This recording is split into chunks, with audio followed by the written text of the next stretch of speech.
Hi friends, welcome to our channel. మొలకలు టేస్టీగా ఏ విధంగా చేసుకోవాలో చూసేద్దామండి.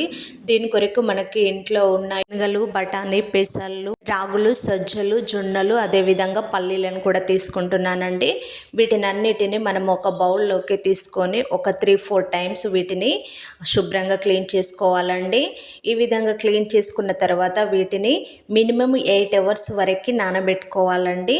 8 అవర్స్ తర్వాత మనకి ఈ విధంగా మనకు నానిపోయి ఉన్నాయి కదా, వీటినన్నిటిని మళ్ళీ ఒకసారి వాష్ చేసి వీటన్నిటిని మనము ఈ విధంగా ఇందులో ఉన్న వాటర్ కంటెంట్ కంప్లీట్గా తీసేయాలండి. ముందుగా నేను క్లీన్ చేసుకున్న ఒక క్లాత్ని అయితే కాటన్ది తీసుకున్నాను. ఈ విధంగా బౌల్లో వేసేసుకోవాలి.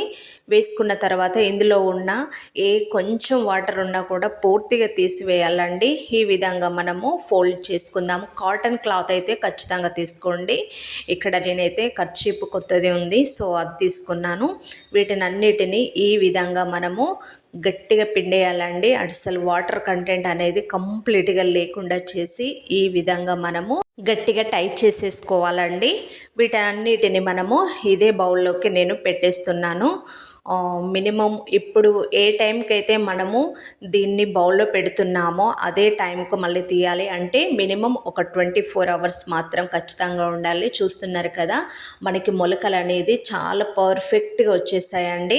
ఇప్పుడు వీటిని మనము ఒక్కసారిగా సాల్ట్ వేసి క్లీన్ చేసుకోవాలి. డబుల్ బాయిలింగ్ మెథడ్లో మనము వీటిని ఉడికించేసుకోవాలి. ఆవిరిలో ఒక 10 మినిట్స్ పెట్టామంటే మనకి ఇందులో ఉన్న పచ్చివాసన పోతుంది. దాంతోపాటు ఇందులో బ్యాక్టీరియా ఫామ్ అయి ఉంటుంది కాబట్టి అది కూడా పూర్తిగా పోతుందండి. టేస్టీగా మనము వితౌట్ సాల్ట్ తోటి మనము ఈ విధంగా లంచ్లో కానీ బ్రేక్ఫాస్ట్లో కానీ తీసుకుంటే చాలా బాగుంటుంది. ఖచ్చితంగా పిల్లలైనా తినొచ్చు, పెద్దవాళ్ళు ఎవరైతే కూడా తినడానికి ఉంటుంది. డైజెషన్ కూడా ఈజీగా అయిపోతుందండి. మన ఛానల్ని ఖచ్చితంగా సబ్స్క్రైబ్ చేయండి. Thank you for watching.